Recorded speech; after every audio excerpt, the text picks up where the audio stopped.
Europe, animé par Jean-François Biardot, avec Michel Piot et Daniel Bernussou de la Maison de l'Europe, Centre d'information Europe Direct Limousin.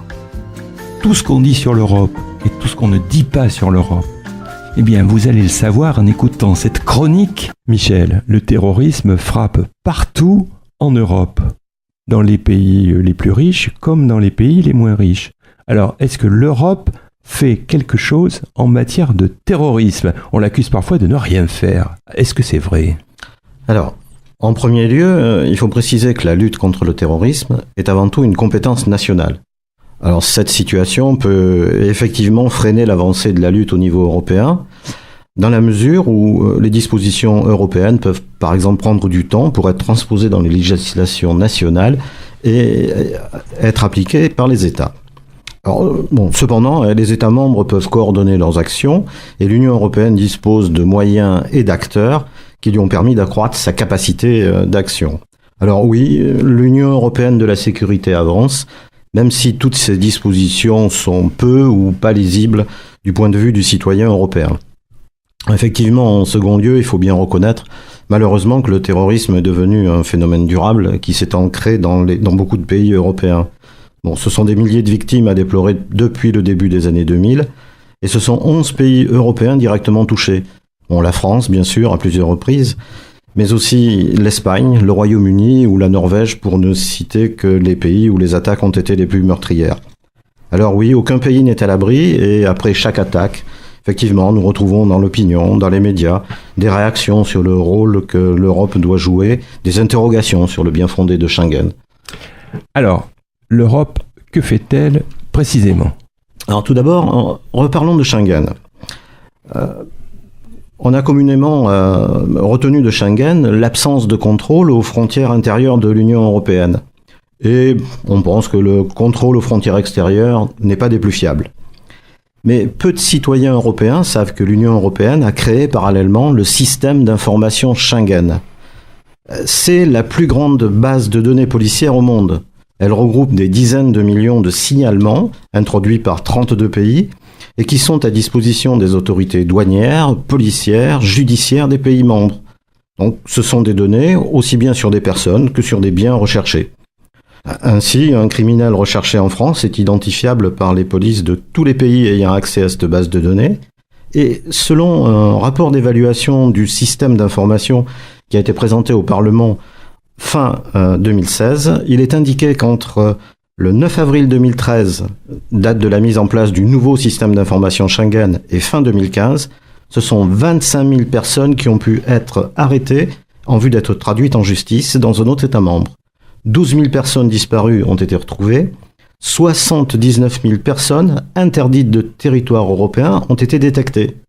Donc il permet aux États de retrouver les criminels afin que ceux-ci ne profitent pas de la facilité de circulation de l'espace Schengen.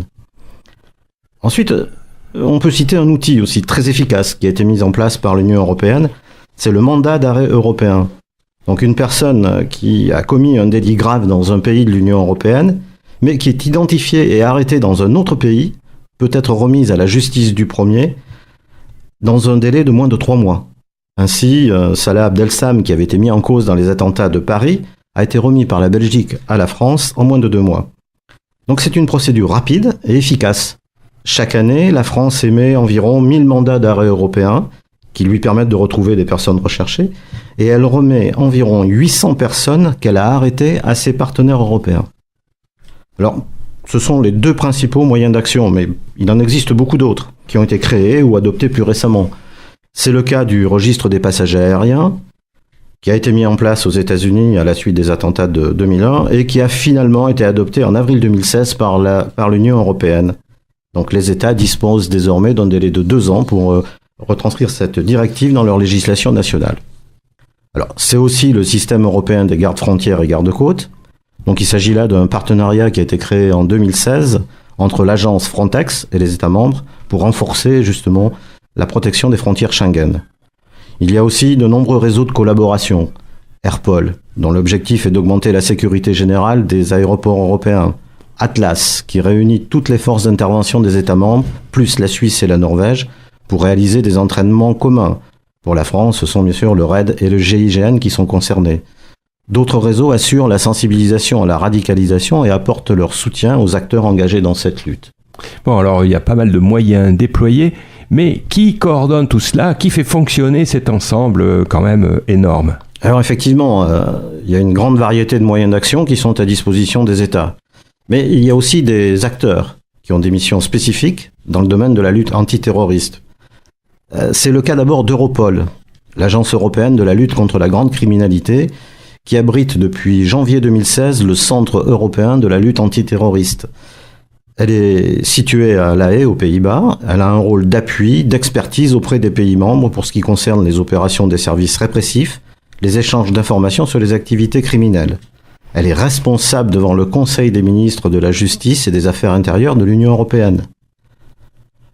Elle est complétée par Eurojust, qui est une unité de coopération judiciaire plus particulièrement chargée de résoudre les problèmes générés par les divergences de systèmes juridiques entre les États. L'Union dispose également d'un comité permanent de coopération opérationnelle en matière de sécurité intérieure, prévu à l'article 71 du traité de fonctionnement de l'Union. Il contribue à la cohérence des actions des acteurs européens responsables de la lutte contre le terrorisme. Alors, il existe bien d'autres acteurs qui interviennent dans les domaines de la formation des services de police ou de justice, dans les domaines de l'analyse et de l'évaluation des menaces. Donc au total, on voit bien que l'Union européenne a mis en place tout un arsenal qui s'adapte en permanence. Donc il repose à la fois sur une législation, sur des agences opérationnelles, mais aussi de manière plus pragmatique sur un fonctionnement en réseau, tout cela pour rechercher une action beaucoup plus efficace. Alors oui, la sécurité européenne avance, et l'opinion publique en fait l'a ressenti. Selon un sondage Eurobaromètre d'avril 2017, les citoyens européens ont plutôt une opinion positive de la sécurité en Europe, pour 78% d'entre eux. C'est en Suède où ce sentiment est le plus fort, 92%, et en République tchèque où il est le plus faible, 66% tout de même. La France se situe à 70%. Et selon ce même sondage, 2 tiers des répondants estiment qu'une force de police commune serait nécessaire.